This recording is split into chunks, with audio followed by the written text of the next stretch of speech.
Ici, la voix de l'Amérique. Bonsoir, Jacques Aristide à Washington. Ravi de vous retrouver dans Le Monde aujourd'hui, en ce début du mois de juin, à la une de l'actualité ce soir. Au Soudan, les manifestants qui campent à Khartoum accusent l'armée de les avoir violemment délogés. Un bilan fait état d'au moins une trentaine de morts. En République centrafricaine, pays déchiré par les violences, les services d'éducation demeurent un défi de taille. Coup de projecteur tout à l'heure sur Yamboro, une ville proche de Bangui, la capitale, mais qui n'abrite qu'une école.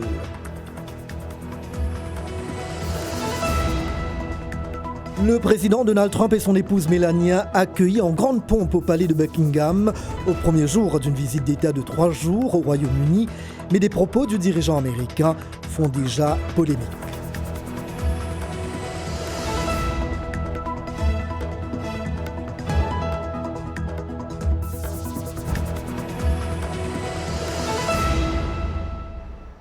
Cap sur le Soudan pour démarrer le bras de fer entre les généraux au pouvoir et le mouvement de contestation a pris une tournure sanglante aujourd'hui avec la dispersion du sit-in des manifestants à Khartoum. Un dernier bilan fait état de moins 30 morts et des centaines de blessés. Le Conseil militaire, lui, dément toute répression violente. Les derniers développements avec Irénée Hermann-Ombo.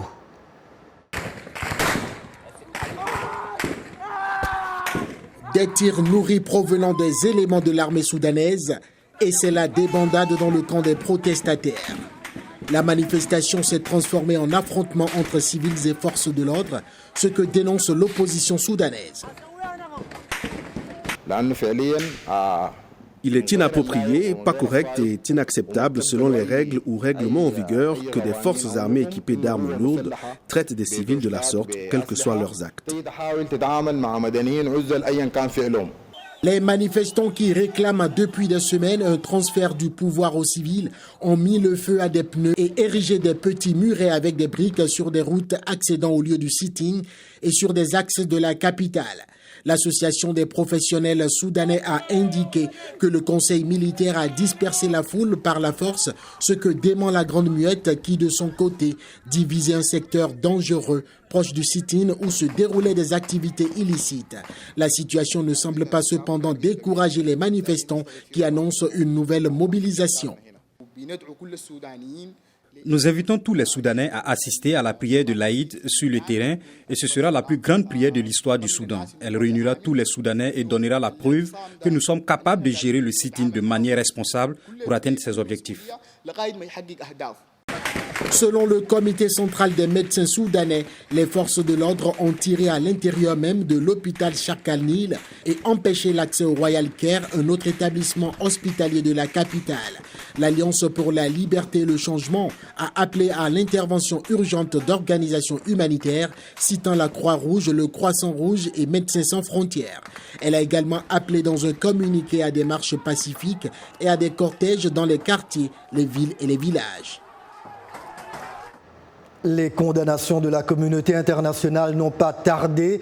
Après l'ONU et l'Union africaine, les États-Unis condamnent ce qu'ils appellent la répression brutale menée par les dirigeants militaires soudanais contre les manifestants. Washington estime que de meilleures relations dépendront des progrès vers la formation d'un gouvernement civil. Pour Tibor Nagy, secrétaire d'État américain adjoint chargé de l'Afrique, c'était une attaque coordonnée qui rappelle certains des pires crimes du régime d'Omar el-Béchir, dit-il. En Algérie, où les manifestants continuent également de protester après avoir obtenu la démission du chef de l'État, Abdelaziz Bouteflika, la présidentielle du 4 juillet a été annulée. Le Conseil constitutionnel du pays a invalidé les dossiers des 2 seuls candidats, ce qui prolonge le mandat du président par intérim. Le Conseil indique qu'il revient à Abdelkader Ben Salah de convoquer de nouveau le corps électoral jusqu'à l'élection du président de la République. Le scrutin du 4 juillet a été massivement rejeté par les protestataires algériens qui réclament désormais le départ du régime au pouvoir. Le Niger annonce avoir déjoué des attentats suicides à Difa. 4 kamikazes de Boko Haram ont été abattus la nuit dernière dans cette ville frontalière du Nigeria, alors qu'ils tentaient de se faire exploser à proximité d'un important dépôt d'hydrocarbures. C'est le 2e attentat suicide déjoué en quelques heures dans cette ville de 200 000 habitants. D'après un élu local, 2 éléments du groupe djihadiste nigérian ont été arrêtés tandis qu'ils s'apprêtaient à mener une attaque contre une église de Difa. L'ex-chef de guerre Jean-Pierre Bemba annonce son retour en République démocratique du Congo pour le 23 juin. L'opposant ne précise pas le rôle qu'il entend jouer face au président Félix Tshisekedi, qui doit désigner un gouvernement en coalition avec son prédécesseur Joseph Kabila. Le 1er août dernier, Jean-Pierre Bemba avait fait un premier retour triomphal à Kinshasa après plus de 11 ans d'absence, dont 10 en prison aux Pays-Bas. C'était après son acquittement par la Cour pénale internationale. Nous restons dans cette partie du continent. La République centrafricaine, vous le savez, est déchirée par la guerre depuis 2013. En février dernier, un 8e accord de paix a été conclu entre le gouvernement et 14 groupes armés. Mais la paix des armes ne règne toujours pas dans ce pays qui compte parmi les plus pauvres au monde. Quant aux enfants, ils luttent pour avoir une éducation. Yamboro est une ville coupée de tout. Pourtant, elle n'est qu'à 45 minutes de Bangui. L'unique école qu'elle abrite accueille environ 1000 enfants. Les défis sont importants, mais pour la fondatrice, baisser les bras, c'est anéantir tout un avenir pour les enfants, comme nous allons le voir dans le reportage de Pascal Gabriela Serra. Rendre hommage à sa grand-mère qui mettait un point d'honneur sur l'éducation a été l'élément déclencheur pour Marie Serra de construire une école dans cette localité située à quelques kilomètres de la capitale. Il s'agit en effet de l'unique et seule école qui a été construite ici grâce à l'appui de certains partenaires. Quand je pense à ma grand-mère, comment elle a élevé ma mère pour que ma mère puisse me communiquer tout ce qu'elle a appris auprès de ma grand-mère, je me suis dit, je ne peux pas laisser tomber ce village.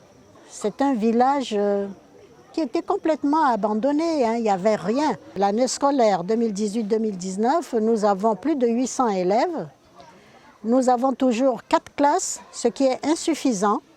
Nous avons l'école maternelle pour 2 classes, 3 à 5 ans.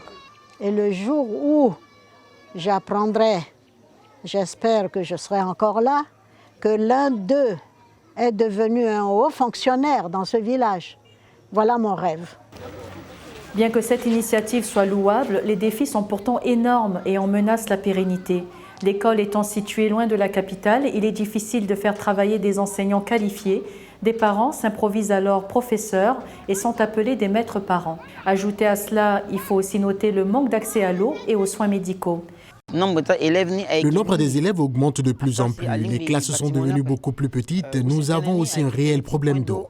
Il y a eu des enfants qui se sont fait percuter par des voitures en allant puiser de l'eau. Il y a un exemple de santé dans mes bras. C'est un bébé qui a 4 mois. Il a plein de boutons, on ne sait pas ce que c'est. Nous avons un centre de santé ici. Malheureusement, il est sans matériel. Alors ça, c'est vraiment une des priorités aussi. En attendant de meilleures nouvelles provenant de potentiels partenaires dans le but de relever tous ces challenges, les cours se poursuivent et Marie Serra se rend régulièrement à Yamboro pour prodiguer des conseils d'ordre éducatif et social.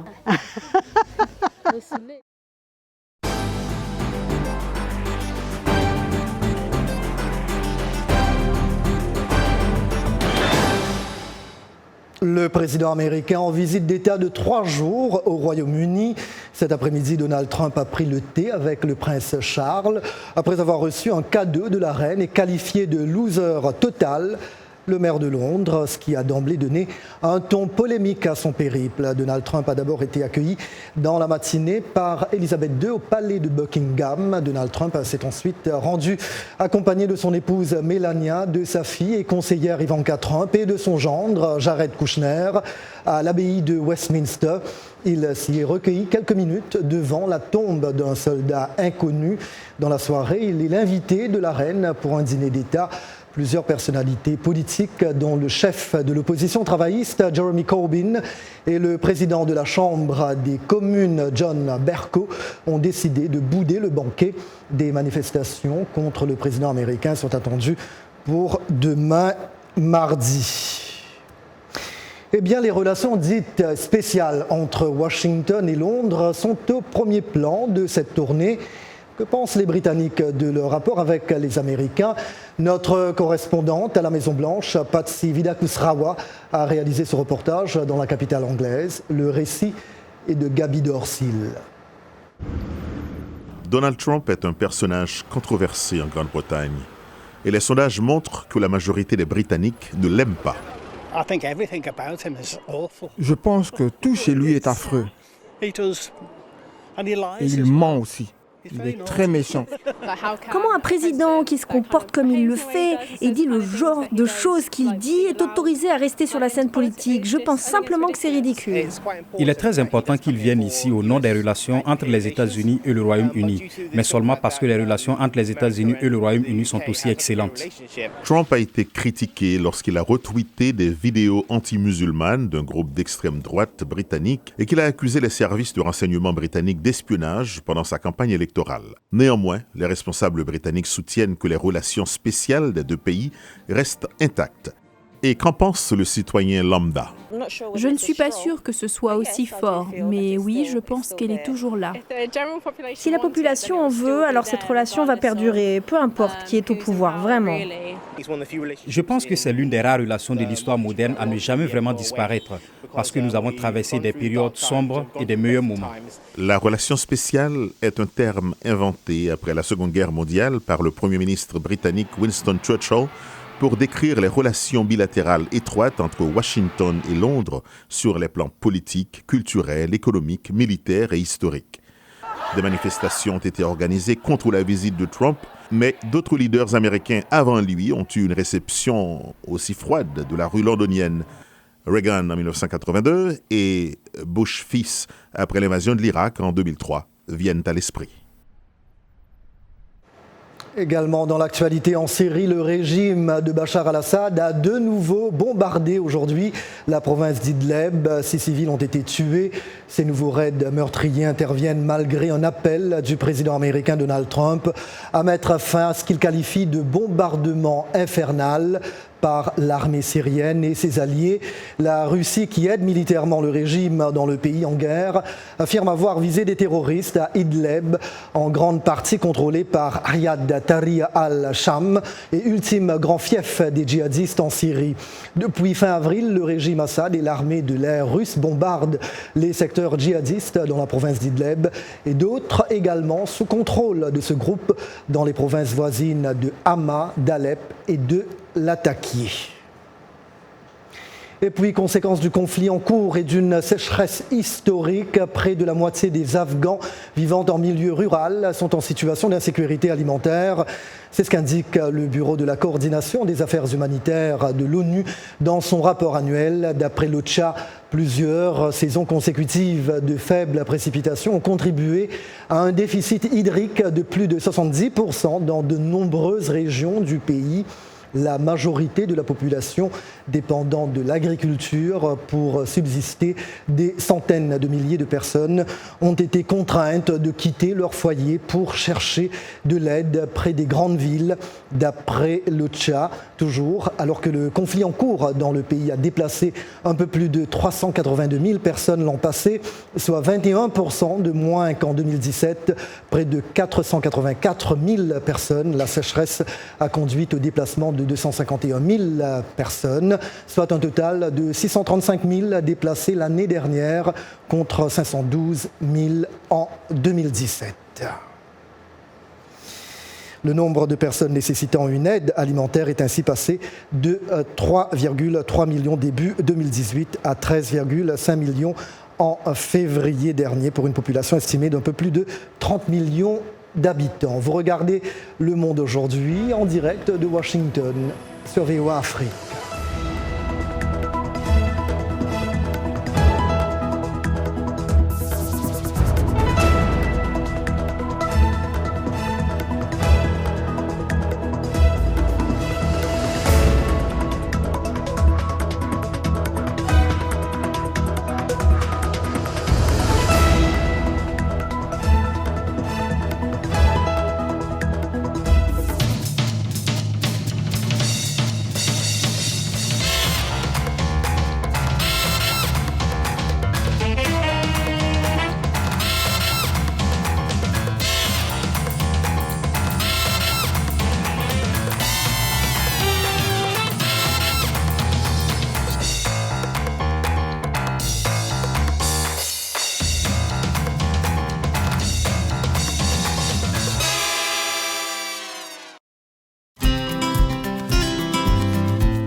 Le Monde aujourd'hui sur VOA Afrique, au sommaire de la seconde partie de votre journal.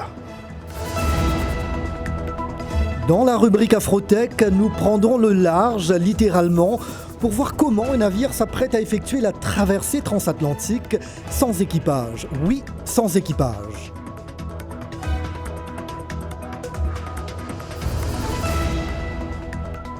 À venir dans la page sportive, après le fiasco de la finale retour en Ligue des Champions, le Maroc veut que cette manche soit rejouée sur terrain neutre. Et dans le cadre du Ramadan, mois de prière et de jeûne pour les musulmans, nous vous emmènerons dans l'État américain du Minnesota, où un enseignant se montre solidaire avec ses élèves musulmans en observant le mois également.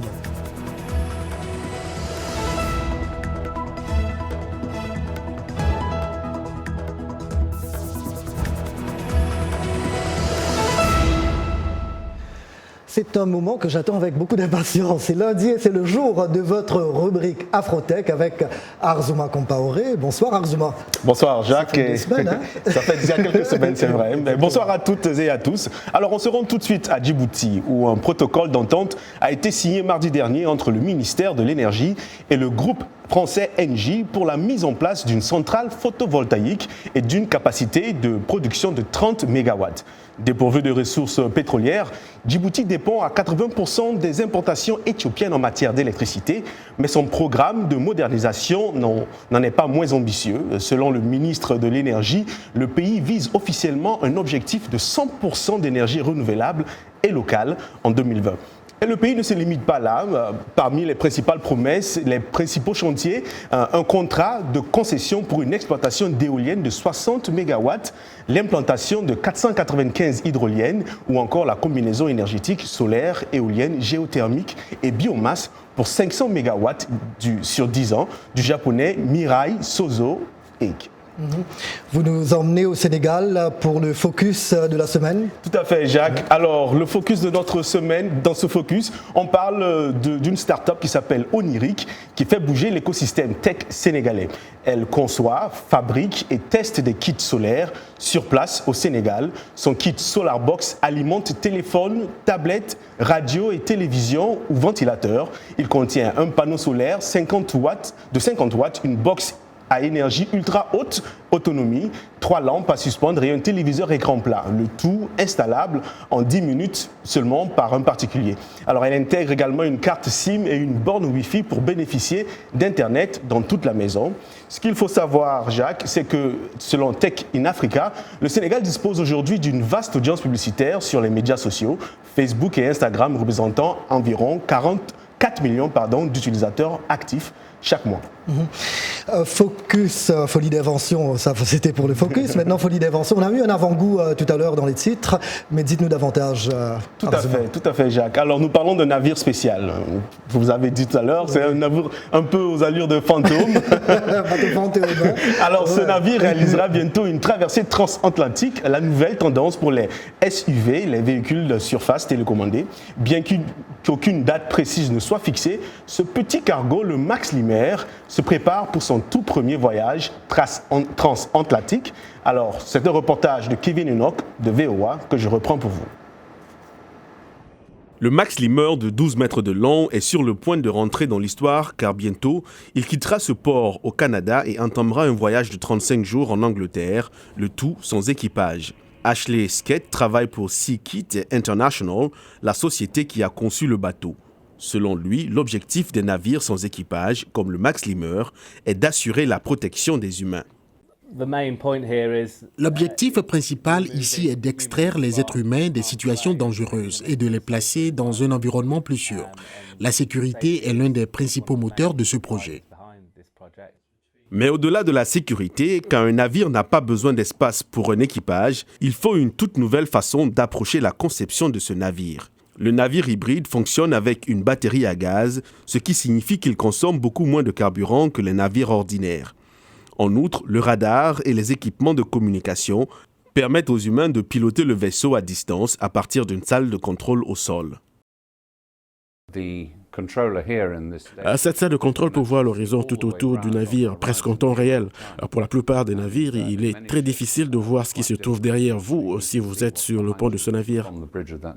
Le Max Limmer peut également récupérer d'autres véhicules autonomes, une compétence indispensable pour sa mission d'origine, participer au Shell Ocean Discovery X-Prize, un concours visant à trouver le meilleur moyen de sonder de manière autonome le fond de l'océan. Voilà, Jacques, c'est tout pour Afrotech. On se dit à la semaine prochaine. On ne sait pas si le navire va traverser le triangle des Bermudes. On va suivre ça de près. Oui. Et puis, en fait, ce que je crains aussi, Arzouma, c'est qu'éventuellement, on risque de tuer beaucoup d'emplois avec ça. Bon, peut-être pour les missions les plus pointues. D'accord. On y reviendra certainement. Arzouma Compaoré, je vous remercie. À bientôt. Avec plaisir, à la semaine prochaine. Et maintenant, pour un tour complet de l'actualité sportive, nous retrouvons Yacouba Ouedraogo. Bonsoir, Yacouba. Bonsoir Jacques et bonsoir à vous, amis sportifs. La Fédération marocaine de football demande de rejouer la finale retour de la Ligue des Champions. Cette demande fait suite aux événements de vendredi dernier. La rencontre entre l'Espérance sportive de Tunis et le Wydad de Casablanca n'était pas allée à son terme. La Fédération entend introduire la demande lors du comité exécutif d'urgence de la CAF prévu demain. Une rencontre au cours de laquelle le président de la Fédération royale marocaine de football, Fawzi Lekdja, demandera que le match soit rejoué sur terrain neutre. Pour rappel, la finale retour n'est pas allée à son terme à Rades. Alors que l'Espérance sportive de Tunis menait 1-0, le Wydad a cru égaliser à la 62e sur un but refusé par l'arbitre Bakary Gassama pour un hors-jeu litigieux. Les Marocains ont alors refusé de continuer la partie, réclamant le recours à la vidéo-assistance, sauf que cette technologie s'est avérée défectueuse. Face au refus donc catégorique des Marocains de continuer le match, sans le visionnage, de la VAR, l'arbitre gambien a mis fin à la partie et déclaré l'Espérance vainqueur de la Ligue des Champions 2018-2019. On parle toujours de Ligue des Champions, mais cette fois-ci en Europe. C'était aussi la finale samedi dernier. Liverpool et ses Africains sont sacrés champions d'Europe. Mohamed Salah, buteur sur un pénalty provoqué par Sadio Mané, et Joël Matip étaient tous titulaires face à Tottenham. Naby Keïta, le milieu de terrain guinéen blessé, a assisté à la victoire 2-0 des siens face aux Spurs de retour dans leur ville.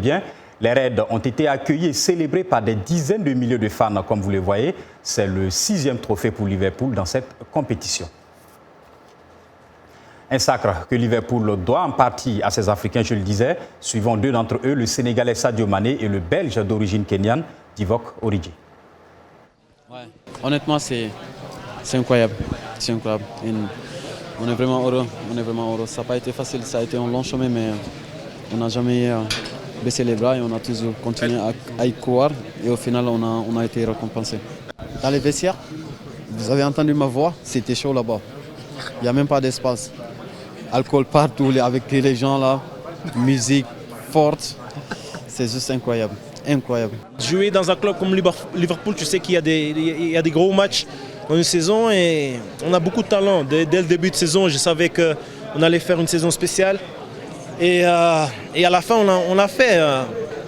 Contre City, comme j'ai dit, c'était dur de prendre. On a pris un petit coup, mais on s'est remis et aujourd'hui, on gagne la Ligue des Champions, ce qui est énorme pour nous. Félicitations donc à tous ces joueurs qui font la fierté de l'Afrique. Ici, en finale NBA, Golden State s'est retrouvé face à Toronto lors du match numéro 2 la nuit dernière. Les Warriors ont renversé le Raptors 109-104 et égalisé la série à une victoire partout. Toronto avait pris Golden State à son propre jeu jeudi dernier. En ouverture de la finale, il avait dominé 119-109, avec sa vitesse d'exécution et sa défense étouffante. Stephen Curry et ses coéquipiers ont réagi avec la manière lors du match numéro 2. La rencontre a été suivie en tribune, comme vous le voyez, par l'ancien président Barack Obama. Les deux prochains matchs auront lieu mercredi et vendredi dans la salle des Warriors à l'Oracle Arena à Oakland, en Californie. À demain. Merci bien, Yacouba. À demain. Et voilà, c'est la dernière ligne droite pour les fidèles musulmans à travers le monde. Dans le cadre du mois de Ramadan, une période qui culmine avec l'Aïd el-Fitr, la grande fête de fin du jeûne, ayant lieu au lendemain du dernier jour jeûné. En Afrique, le Mali l'a célébré ce lundi. Revenons ici aux États-Unis, et bien dans l'État du Minnesota. Un enseignant d'un lycée secondaire a décidé d'apporter son soutien à ses élèves musulmans. Pour ce faire, il s'est résolu à jeûner avec eux durant ce mois sacré du Ramadan. C'est un reportage d'Abdulaziz Osman, le récit est de Thierry Kaoré. À Wellston International High School de Minneapolis, 40% des étudiants sont des Américains d'origine somalienne. C'est pour montrer sa solidarité avec ses élèves musulmans qu'un enseignant non musulman a participé au jeûne du Ramadan. Douglas Butler, qui enseigne les sciences sociales, a déclaré avoir pris cette décision afin de développer des liens étroits avec les élèves. Lorsque j'ai compris ce que vivent mes élèves, j'ai pu créer ce lien fort que j'estime vraiment important. J'ai appris ce que cela signifie, comment ils se sentent et en quoi cela est nécessaire.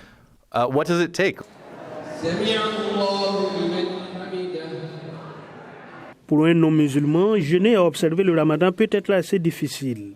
Pour Butler, qui vit avec sa copine, l'un des problèmes est de ne pas manger lorsqu'il fait la cuisine. J'ai une amie, mais elle ne gêne pas. Donc ce n'est pas facile. Je prépare la nourriture, elle mange et je dois attendre.